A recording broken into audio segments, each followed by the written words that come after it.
Stand Up for Girls, മലയാളത്തിലെ ആദ്യത്തെ standup comedy show. നമുക്കറിയാം, ഈ നവരസങ്ങളിൽ ഒന്ന് ഹാസ്യമാണ്. ശൃംഗാരം, വീര്യം, രൗദ്രം, അത്ഭുതം, ഭയാനകം, ഭീപത്സം, ഇതിന്റെയൊക്കെ കൂടെ ഹാസ്യം കൂടെ ചേരുമ്പോഴാണ് നവരസങ്ങൾ കംപ്ലീറ്റ് ആവുന്നത്. എന്തായാലും നമ്മുടെ പ്രിയപ്പെട്ട പ്രേക്ഷകർക്ക് വേണ്ടി ഹാസ്യരസം നൽകുവാനായിട്ട് ഫൺസ് പോയിന്റ് ടൈം സീസൺ 4 ഒരു പുതുമയാർന്ന എപ്പിസോഡ് സ്റ്റാർട്ട് ചെയ്യാൻ പോവുകയാണ്. Welcome everyone. സീസൺ 4 ഇന്നത്തെ എപ്പിസോഡിൽ മത്സരിച്ച് വിജയിക്കുന്നവർക്ക് കാത്തിരിക്കുന്നത് പറക്ക ജുവൽസ് നൽകുന്ന സമ്മാനങ്ങളാണ്. ഏറെ സ്നേഹത്തോടെ സ്വാഗതം ചെയ്യാം നമ്മുടെ പ്രിയപ്പെട്ട ജഡ്ജസ്. വെൽക്കം ദം.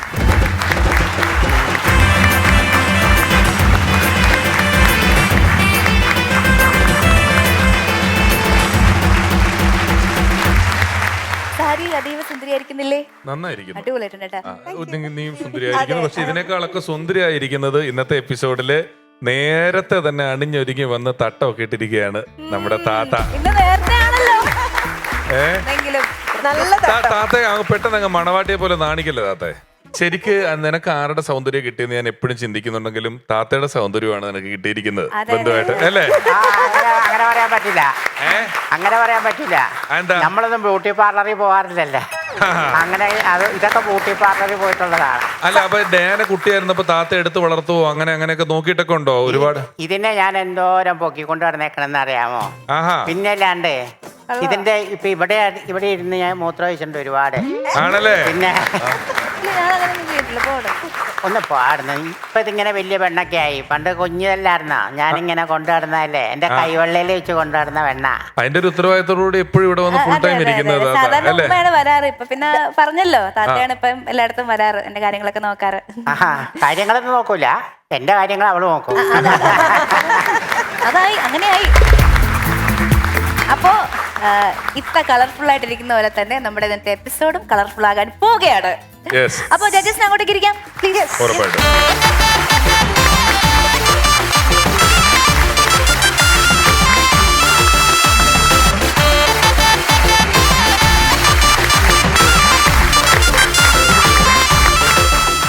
ഞാൻ ഈ അവസരത്തില് എനിക്ക് വളരെ എന്റെ ഹൃദയത്തോട് ചേർന്ന് നിൽക്കുന്ന ഒരു കാര്യം ഈ അവസരത്തിൽ ഞാൻ പറയാൻ ആഗ്രഹിക്കുകയാണ്. അതിപ്പോ ഞാനിപ്പോ ഇൻട്രോയിൽ പറഞ്ഞല്ലോ, നവരസങ്ങളെ കുറിച്ചൊക്കെ പറഞ്ഞല്ലോ. ശരിക്കും പറഞ്ഞാല് എനിക്ക് എവിടെ നിന്നാണ് ഒരു കലാവാസനയും കലാബോധവും ഒക്കെ കിട്ടിയെന്ന് ചോദിച്ചു കഴിഞ്ഞാൽ ഞാൻ പറയും അതെന്റെ താത്താടെ നിന്നാണ്. എനിക്ക് ആദ്യമായിട്ട് ശരിക്കും ഡാൻസ് പഠിച്ചു തന്നത് എന്റെ താത്തയാണ്. ഈ നവരസങ്ങളൊക്കെ കുട്ടുപോലെ കാണിക്കൂ ചോദിച്ചാ ഇപ്പൊ കാണിക്കൂ അല്ലേ? എനിക്കുള്ള പണിയാണ് വന്നേന്ന് എനിക്ക് മനസ്സിലായി. നീ എന്നെ കൊണ്ട് ഇതെല്ലാം കാണിപ്പിക്കാനുള്ള പരിപാടിയാണല്ലേ? ഏതാണെന്ന് പറഞ്ഞാൽ മതി, ഞങ്ങള് കാണിക്കാം. ഞാൻ പറയാം. ശൃംഗാരം,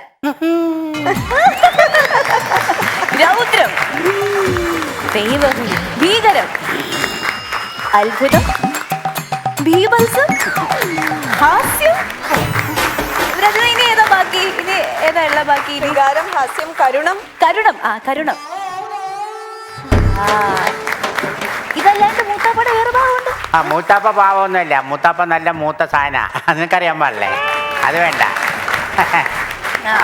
നീ എന്നെ കൊണ്ട് കൂടുതൽ പണിയെടുപ്പിക്കാൻ നിൽക്കണ്ട. ഇവിടെ പെർഫോം ചെയ്യാൻ വന്ന പിള്ളേരെ വേറെ വിളിക്കാൻ നോക്ക്. ശരി, അപ്പൊ ഞാൻ എന്റെ പണി എന്തായാലും എടുത്തു തുടങ്ങാം. അപ്പോൾ നമ്മുടെ സ്റ്റാൻഡപ്പ് കൊമേഡിയൻസിനെ വെൽക്കം ചെയ്യാം. Let's welcome Meenu and നിറ്റി.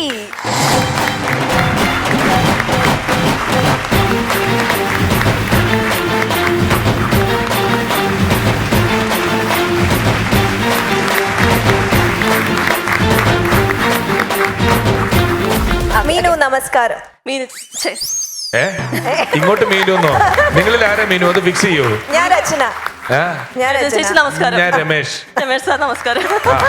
രചന, മീനിനോട് പറയേണ്ടത് വെൽക്കം ബാക്ക് എന്നാണ്. കാരണം ആള് നമ്മുടെ സെക്കൻഡ് സീസണിൽ ഇവിടെ ഓൾറെഡി വന്ന് എനിക്ക് ചെറിയ കാര്യം പറയാനുണ്ട്. ഞാൻ ഫസ്റ്റ് സീസണിലും സെക്കൻഡ് സീസണിലും വന്നിട്ടുണ്ട്. ഫസ്റ്റ് സീസണിന്റെ ഓഡീഷൻ വരുമ്പോ ഒരു ഹോൾ നിറച്ച് ബോയ്സ് ആയിരുന്നു. അതിൽ ഫസ്റ്റ് വന്ന ഗേൾ ഞാനായിരുന്നു. സീസൺ 1 എത്തിയ ഫസ്റ്റ് ഗേൾ ഞാനായിരുന്നു. അതിന്റെ വളരെയധികം പ്രൗഡോടും സന്തോഷത്തോടും കൂടിയാണ് നിൽക്കുന്നത്. ഇപ്പൊ ഗേൾസിന് വേണ്ടി മാത്രം ഒരു സ്റ്റേജ്. സാറിന് ഒരുപാട് നന്ദി. സീസൺ ഇങ്ങനെ ആയതെന്ന് പറയുന്നത് ആദ്യമായിട്ട് വന്നു കയറിയ പെണ്ണിന്റെ ഐശ്വര്യം. Thank you so much. അതല്ല, ഇപ്പൊ ഇപ്രാവശ്യം ഓഡീഷൻ വന്നപ്പോ എല്ലാത്തിലും നിറച്ച പെണ്ണുങ്ങളല്ലായിരുന്ന, അതാണ് എന്റെ വ്യത്യാസം. നല്ല കാര്യമല്ലേ? താത്ത അന്ന് വന്നൂടെ ഇല്ലായിരുന്നു. പുതിയ ഇറക്കുമതിയാണ്. നിറ്റി നമസ്കാരം. നമസ്കാരം. നമസ്കാരം. നമസ്കാരം. നമസ്കാരം. പറഞ്ഞു തന്ന അല്ലെങ്കിൽ വളം വെച്ചേനെ. Very good. പറയൂ നിറ്റി, എവിടുന്നാ വരുന്നത്? ഞാൻ തിരുവനന്തപുരത്ത് നിന്നാണ്. എന്ത് ചെയ്യുന്നു? ടീച്ചറാ. ഏത് വിഷയം പഠിപ്പിക്കുന്നു? സയൻസ് ആണ്. ഇപ്പോ സ്കൂളിൽ നിന്ന് വിട്ടിട്ട് സ്വന്തമായിട്ട് ഒരു കിൻഡർ ഗാർഡൻ തുടങ്ങിയിട്ടുണ്ട്. പണ്ട് ഒരു ടീച്ചറായിരുന്ന ഒരു സ്ത്രീ ഇപ്പൊ ഇവിടെ ജഡ്ജായിട്ട് വന്നിരിപ്പുണ്ട്. കോമഡി കാണിച്ച് കാണിച്ച് കാണിച്ച് എവിടെ വരെ എത്തി നോക്ക് അല്ലേ? അതുപോലെയൊക്കെ വരാനുള്ള ഉദ്ദേശം ഉണ്ടോ? അങ്ങനെ ഇല്ലാതില്ല. വരട്ടെ, വരാൻ പറ്റട്ടെ. നല്ലതല്ലേ? അതെ. എത്ര കുട്ടികളുണ്ട് കിൻഡർ ഗാർഡനില്? ഒരുപാട് കുട്ടികളല്ല, 22 ഇത്രേ ഉള്ളൂ. ഏറ്റവും ചെറിയ പ്രായമുള്ള ആർക്കാ? 7 months കിട്ടിയ ഒരു മോനുണ്ട്. ഇപ്പൊ 1.5 വയസ്സായിട്ടുണ്ട്. പുള്ളിക്കാരനെ അവിടെ ഇട്ടിട്ടാണ് ഞാൻ ഇങ്ങോട്ട് വരുന്നത്. അതിന്റെ ഒരു ടെൻഷൻ എനിക്കുള്ളിലുണ്ട്. ശരിക്കും പാടല്ലേ കിൻഡർ ഗാർഡൻ കുട്ടികളെ നോക്കാനും ഇതൊക്കെ, അതായത് ടീച്ചറായിട്ട് വർക്ക് ചെയ്തിട്ട് പിന്നെ ഇതിലേക്ക് വരാന്ന് പറയുമ്പോ? തീർച്ചയായിട്ടും നമുക്ക് അങ്ങനെ ഒരു ടാസ്ക് ആയിട്ട് എടുക്കുമ്പോൾ അത് പാടാ. പക്ഷെ ഞാനത് എൻജോയ് ചെയ്യണത്. കാരണം കുഞ്ഞു മോന്റെ തൊട്ട് ആ 3.5 വയസ്സായുള്ള പിള്ളേരുടെ തന്നെ ഫുള്ള് കാര്യങ്ങൾ ഞാനാണ് ചെയ്യണം. ആന്റി ഉണ്ട്, വേറെ ടീച്ചേഴ്സ് ഉണ്ട്. പക്ഷെ അവരെ കുളിപ്പിക്കണം, ഡ്രസ്സ് ചെയ്യണം, ഫുഡ് കൊടുക്കണം സഹിതം എനിക്ക് കൊടുക്കണം എന്നുള്ള ഏറ്റവും അധികം സന്തോഷമുള്ള ആളാണ് ഞാൻ. അപ്പോൾ ഞാൻ അങ്ങനെ തന്നെയാണ് പോണത്. അങ്ങനെ എളുപ്പമാവാനായിട്ടൊരു വഴിയുണ്ട്. എന്നറിയാമോ? ആ പിള്ളേരെ സ്വന്തം മക്കളായിട്ട് കരുതിയാൽ മതി. അങ്ങനെ തന്നെയാണ് കരുതുന്നത്. ഓ നൈസ്, ഓ നൈസ്. ഒരു കൈയടി കൊടുക്കാൻ നിറ്റിക്ക്. അല്ലെ, വീരാനിക്ക എൻ്റെ അടുത്ത് പറഞ്ഞേ നമുക്കൊരു കിൻഡർ ഗാർഡൻ തുടങ്ങാമെന്ന് പറഞ്ഞു. അങ്ങനെ ഞങ്ങൾ ഒരുപാട് സ്ഥലത്ത് പിള്ളേരെ അന്വേഷിച്ചായിരുന്നു കിൻഡർ ഗാർഡൻ തുടങ്ങാനായിട്ട്. പക്ഷേ പിള്ളേരെ പോലും ഞങ്ങളെ വിശ്വസിച്ച് ആരും തന്നില്ല. അവസാനം ഞങ്ങളുടെ ശ്രമഫലമായിട്ട് 12 പിള്ളേരെ കിട്ടി.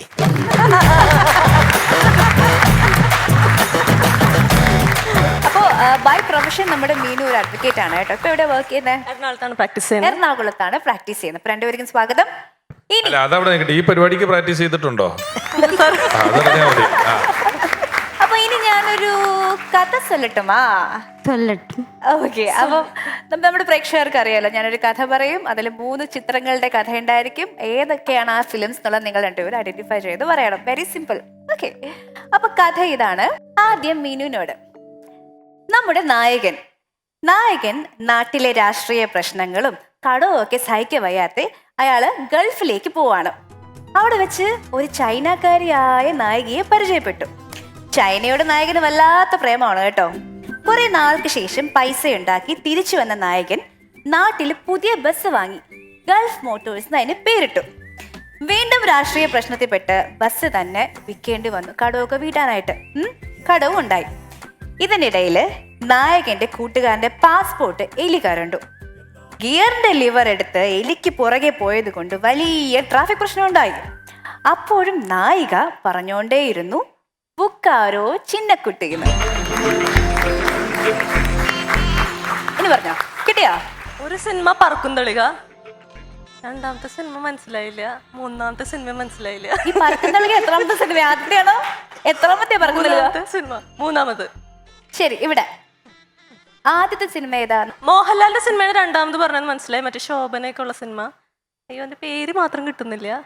നായകൻ ദുബായിൽ പോകുന്നു, ചൈനക്കാരെ കാണുന്നു, ചൈനക്കാരിയോട്ട് ഇഷ്ടത്തിലാകുന്നു, ചൈനയോട് Arabikkatha. First one Arabikkatha. Okay. രണ്ടാമത്തത് നമ്മൾ ഈ ഗൾഫിൽ നിന്ന് വന്ന ആൾക്കാരെയൊക്കെ സ്വീകരിക്കൂലേ, അതാണ്. നമ്മളെങ്ങനെ സ്വീകരിക്കൂലേ? മനസ്സിലായോ? വരവേൽപ്പ്. സൂപ്പർ. അപ്പൊ അറബിക്കഥ, വരവേൽപ്പ്, പിന്നെ ഈ പറക്കും തളിക. അടിപൊളി, അടിപൊളി മീനു. സൂപ്പർ. ഓക്കെ. അപ്പൊ മീനുവിനോടായിരുന്നു ആദ്യത്തെ ചോദ്യം. മീനു തന്നെ നല്ല കൃത്യമായിട്ട് ഉത്തരം പറഞ്ഞു. അതുകൊണ്ട് തന്നെ ആദ്യം പെർഫോം ചെയ്തത് മീനു ആണ്. All the best.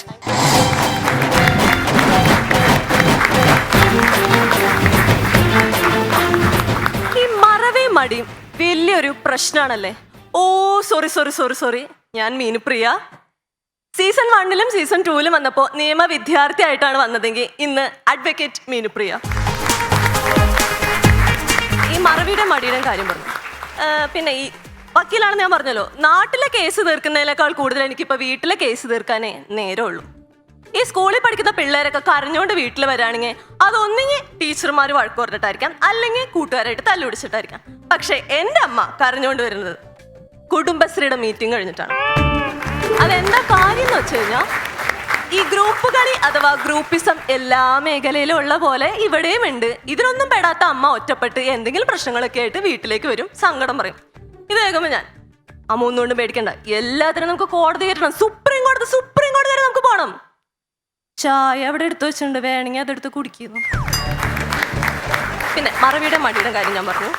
എനിക്ക് തോന്നുന്നു മറവിയുടെ മടിയുടെ കാര്യത്തിൽ ഒരു അവാർഡ് കൊടുക്കാൻ പറ്റിയ ഒരു പാർട്ടി ഉണ്ട് നമ്മുടെ നാട്ടിൽ. സാറിന് അറിയാമോ? രചന ചേച്ചിക്ക് അറിയാമോ? നിങ്ങൾക്ക് ആർക്കെങ്കിലും എന്തെങ്കിലും ഐഡിയ പറഞ്ഞു വരുമ്പോൾ മനസ്സിലാകും. കേരളത്തിലെ ചില യൂണിവേഴ്സിറ്റികൾ അതെന്താ കാര്യം വെച്ചാൽ ക്വസ്റ്റ്യൻ പേപ്പർ അടിക്കാനുള്ള മടിക്ക് ഇരുന്ന പഴയ ക്വസ്റ്റ്യൻ പേപ്പർ വെച്ച് തന്നെ ഇവർ പരീക്ഷ നടത്തും, സബ്ജക്റ്റ് പോലും നോക്കാതെ. അതെ, അങ്ങനെ പിന്നെയും പിന്നെയും ആരോ മനുഷ്യന് പണിതരാനെത്തുന്ന പതനിസ്വരം ആരോ അല്ല ഈ യൂണിവേഴ്സിറ്റി. എനിക്ക് തോന്നുന്നു അങ്ങനെ ക്വസ്റ്റ്യൻ പേപ്പർ മാറ്റിയിട്ട് ഞാനൊരു 1, 2, 3 തവണ ഒരേ പേപ്പർ പരീക്ഷ എഴുതിയിട്ടുണ്ട്. ഇതും പോരാട്ടി എഴുതിയ പരീക്ഷയുടെ ഉത്തരക്കടലാസൊക്കെ എവിടെയാ? ഭദ്രമായിട്ട് പെരുവഴിയിലുണ്ടാവും. സാരില്ല, മറവിയുണ്ടല്ലേ പാവങ്ങൾ. എന്തെങ്കിലും ഒരു അത്യാവശ്യത്തിന് ഈ യൂണിവേഴ്സിറ്റിയിലേക്ക് ഒന്ന് നമ്മൾ വിളിക്കുകയാണെങ്കിൽ ഞങ്ങളുടെ തെറ്റുകൊണ്ടാണ് ഈ പ്രശ്നം ഉണ്ടായത്, പക്ഷെ ഇത് തിരുത്തി തരണമെങ്കിൽ ഒരു 1000 രൂപ ഫീസ് അടയ്ക്കണം കേട്ടോന്ന്. എന്നാ ഈ യൂണിവേഴ്സിറ്റിയിലേക്ക് ഒന്ന് നേരിട്ട് പോയി അന്വേഷിക്കാന്ന് വെച്ചാ വഴി അറിയാൻ പാടില്ല. ഗൂഗിൾ മാപ്പ്, PSCയുടെ ചോദ്യവും ഗൂഗിൾ മാപ്പ് പറഞ്ഞതിന് വഴിയും ഏകദേശം ഒരുപോലെ. വളഞ്ഞ മൂക്കേ പിടിക്കത്തുള്ളൂ. അങ്ങനെ ഇത് കഴിഞ്ഞിട്ടിനി മറവിയുടെ വേറെ കഥയിലേക്ക് വരികയാണെങ്കിൽ പാല് തിളച്ചു പോകുന്ന കേസ് മിക്കവാറും വീടുകളിലെല്ലാം സംഭവിക്കുന്ന ഒരു കാര്യമാണിത്. ഞാനൊരു എൻ്റെ ഫ്രണ്ടിന്റെ വീട്ടിൽ പോയി, അപ്പോൾ അവള് അതിഥിയായിട്ട് ഞാൻ വന്ന സന്തോഷത്തിൽ പാലൊക്കെ അടുപ്പത്ത് വെച്ച് തിളപ്പിച്ചുകൊണ്ടിരിക്കുക. ഞങ്ങൾ ഇത് കഴിഞ്ഞ് ഇത് മറന്നേ പോയിട്ടോ, വർത്താനം പറഞ്ഞ കഥയൊക്കെ പറഞ്ഞ് പിന്നെ കാണുന്ന കാഴ്ച ദാരുണമായിരുന്നു. പാത്രത്തിൽ ഒരു തുള്ളിയില്ലാതെ എല്ലാം അടുപ്പത്ത് തിളച്ച് തൂവി കിടക്കുന്നുണ്ടായിരുന്നു. ഇത് കണ്ടപ്പോൾ ഞാൻ ചായ വേണ്ട, പോയിട്ട് പിന്നെ വരാന്ന് പറഞ്ഞ് പോവാൻ തുടങ്ങി. ആള് പറഞ്ഞു, നിക്ക് എടി, നിന്റെ അമ്മ കണ്ട നിന്നെ ശരിയാക്കത്തില്ലേ? അവൾ എന്ത് ചെയ്തു വെച്ചാൽ ഞാൻ ഒരു തുണി എടുത്ത് മൊത്തം അതങ്ങ് തുടച്ച് പാനിലേക്ക് പിഴിഞ്ഞൊഴിച്ച് കുറച്ചും കൂടി വെള്ളം ചേർത്ത് ഇളക്കി അടുപ്പത്ത് വെച്ചിട്ട്, അച്ചമ്മേ പാലിലപ്പടി വെള്ളാട്ടാ. ഇത് കേട്ടിട്ട് അമ്മൂമ്മ അപ്പുറത്തുനിന്ന്, ഇന്ന് മാത്രല്ല മോളെ, ഇതെല്ലാ ദിവസവും ഇങ്ങനെ തന്നെയാ. ആ പാലുകാരൻ കള്ളനെ ശരിയാക്കണം. എവിടെ? കള്ളൻ കപ്പലിൽ തന്നെ. അതുപോലെ തന്നെ മറവിയുടെ കേസുകൾ ഇഷ്ടം പോലെയാണ്. ഇന്നാളൊരു ശനിയാൻ തോന്നുന്നു എറണാകുളത്തേക്ക് എന്തോ ഞാൻ പ്രൈവറ്റ് ബസ്സിൽ കയറി പോവാണ്. അപ്പോൾ ഒരു ചേട്ടൻ തലയിൽ ഹെൽമെറ്റ് ഒക്കെ വെച്ചിട്ട് വരാണ്. ഞാനോർത്ത് എൻ്റെ ദൈവമേ, ചില പ്രൈവറ്റ് ബസ്സുകൾ ഈ ബുള്ളറ്റ് ട്രെയിൻ പോകുന്നതിനേക്കാളും വേഗത്തിലാണല്ലോ പോകുന്നത്, ഇനി അതുകൊണ്ട് സ്വരക്ഷയ്ക്ക് വേണ്ടിയിട്ട് വല്ലതാണെന്ന് ഞാൻ വിചാരിച്ചത്. അപ്പോഴാണ് പുള്ളി കുറച്ച് നേരം എൻ്റെ ദൈവമേ എന്ന് പറഞ്ഞ് പുള്ളി ഇറങ്ങി അങ്ങ് ഓടിക്കളഞ്ഞു. ഹെൽമെറ്റ് ഊരാൻ മറന്നുപോയതാ പാവം ബസ്സിൽ കയറിയപ്പോൾ. എങ്കിലും നമ്മുടെ മറവി മനസ്സിലാക്കിയിട്ട് നമ്മളെ സ്നേഹിക്കുന്ന ചിലരും ഉണ്ട് ഇവിടെ. ആരാണെന്ന് എന്തെങ്കിലും ഒരു ക്ലൂ ഉണ്ടോ? ഞാൻ തന്നെ പറയാം. നമ്മുടെ നാട്ടിലെ ചില മൊബൈൽ കമ്പനിക്കാർ അത്യാവശ്യത്തിനൊന്ന് പോലീസ് സ്റ്റേഷനിലേക്കോ ഒരു ആംബുലൻസിനോ വിളിക്കുമ്പോൾ, നിങ്ങളുടെ നിലവിലെ കാലാവധി കഴിയാൻ ഇനി 1 ആഴ്ച കൂടി മാത്രം, എത്രയും വേഗം റീചാർജ് ചെയ്യൂ, സേവനങ്ങൾ തടസ്സമില്ലാതെ ആസ്വദിക്കൂ. സേവനങ്ങളുടെ കഥ മുഴുവൻ തടസ്സമില്ലാതെ കേട്ട് വരുമ്പോഴേക്കും ആംബുലൻസ് വിളിക്കേണ്ടി വരില്ല, ആള് വടിയായിട്ടുണ്ടാവും. അങ്ങനെ കോടതിയുടെ കേസിലേക്ക് വരാണെങ്കിൽ ഇഷ്ടംപോലെ ഇതിലപ്പുറം മറവി കേസുകൾ നടക്കാറുണ്ട്. നമുക്കറിയാം, ഒരു കോടതിയിലേക്ക് കയറി ചെല്ലുമ്പോൾ ഒരു 11 മണി സമയത്തൊക്കെ നല്ല തിരക്കായിരിക്കും. നേരെ തന്നെ ഇതുപോലെ ജഡ്ജസ് ഉണ്ടാവും, അപ്പുറത്തും ഇപ്പുറത്തായിട്ട് വക്കീലന്മാരിപ്പുണ്ടാവും, ബാക്കിൽ ക്ലയൻസും ഒക്കെ ഉണ്ടാവും. ഒരു 11 സമയം ഞാൻ പറഞ്ഞല്ലോ നല്ല തിരക്കായിരിക്കും. അപ്പോൾ ഒരു സ്ഥലം മാത്രം ഒഴിച്ചിടും, ആരും അങ്ങനെ കയറി നിൽക്കത്തില്ല. അപ്പോൾ ഒരു വക്കീൽ ഭയങ്കര ധൈര്യമായിട്ട് അവിടെ അങ്ങ് കയറി നിൽക്കുകയാണ്. അപ്പോൾ പുള്ളി ഞാനിതിന് മാറണമെന്നുള്ള രീതിയിൽ ചങ്കുറപ്പോട് നോക്കും. എല്ലാവരും മാറി എന്താ അവിടെ കാണിക്കും, മാറണം. ജഡ്ജി നോക്കുന്നുണ്ട്, എല്ലാവരും നോക്കുന്നുണ്ട്. പുള്ളി മാറുന്നില്ല. പുള്ളിക്ക് ഭയങ്കര മടി, അവിടെ അങ്ങ് നിന്ന് സുഖിച്ചു പോയി. ബാക്കി എല്ലായിടത്തും ഭയങ്കര തിരക്ക്. കുറച്ചു നേരം കൂടി പുള്ളി അവിടെ തന്നെ നിന്നായിരുന്നെങ്കിൽ വിധിയാവാൻ പോകുന്നൊരു കേസിൽ പ്രതിയായിട്ട് ആളകത്ത് പോയാനെ. വേറൊന്നുമല്ല, പ്രതിക്കൂട്ടിലാണ് ആള് കയറി നിന്നത്. ഓ മൈ ഗോഡ്, ഞാൻ ഇപ്പോഴാണ് ഒരു കാര്യം ആലോചിച്ചത്. ഇന്നൊരു ഡിവോഴ്സ് കേസിന്റെ വിധി വരാനിരിക്കുകയായിരുന്നു. ഇത് കഴിഞ്ഞിട്ട് വേണം അവന്റെ 3ാമത്തെ കല്യാണം എനിക്ക് നടത്തി കൊടുക്കാനായിട്ട്. നിങ്ങളിവിടെ മടിക്കാതെ കേട്ടിരുന്നോ? നല്ല പണി കിട്ടും.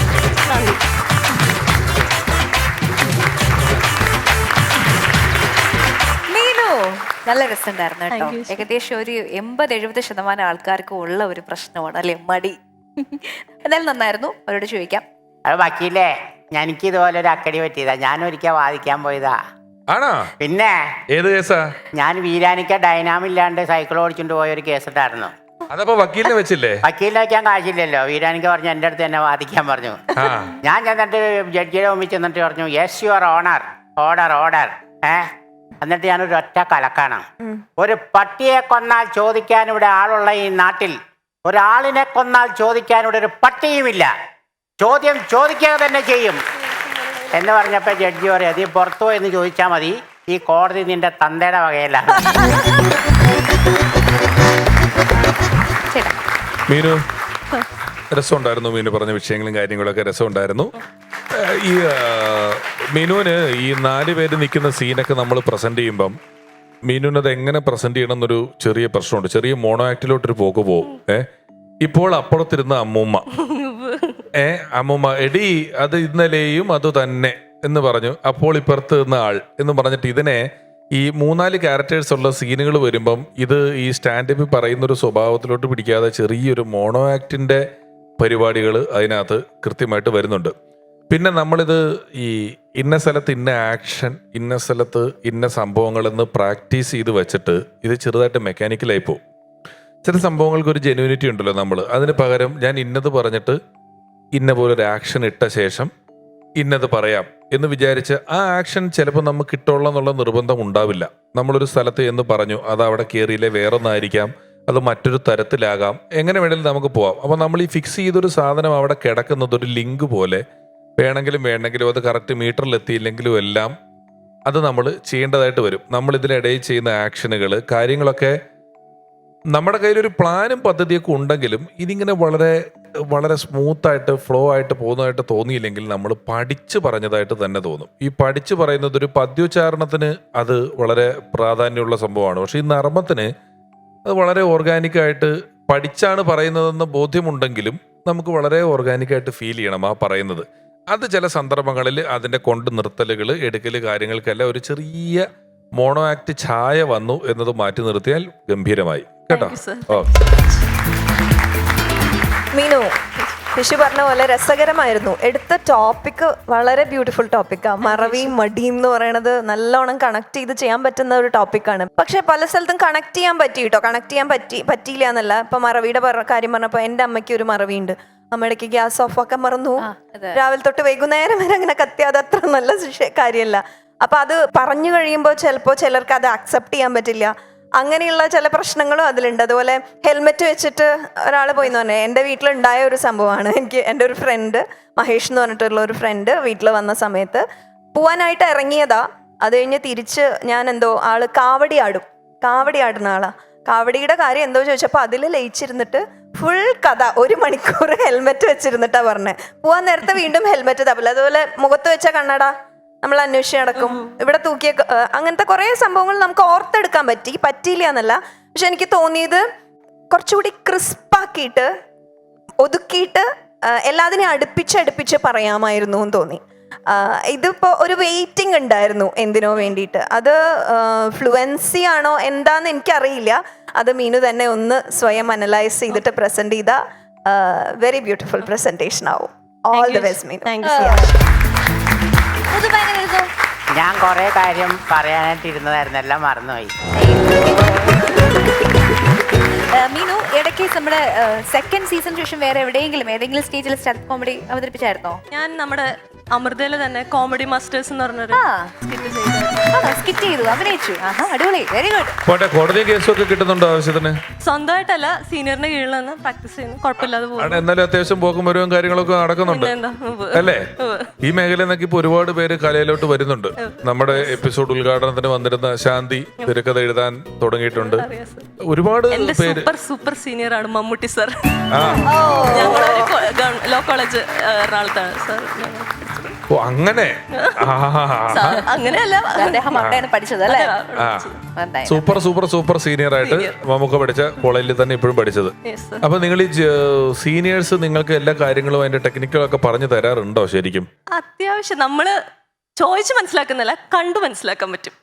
അതായത് എല്ലാം ഒന്നും ആരും പറഞ്ഞു തരാൻ പറ്റില്ല, പക്ഷെ നമ്മൾ ഒബ്സർവ് ചെയ്യുന്ന പോലെ ഇരിക്കും. ഓക്കെ, അപ്പോൾ മീനു, ഓൾ ദി ബെസ്റ്റ്. അടുത്ത പെർഫോമൻസ് കഴിഞ്ഞതിന് ശേഷം we'll know the results. Until then, bye. Thank you.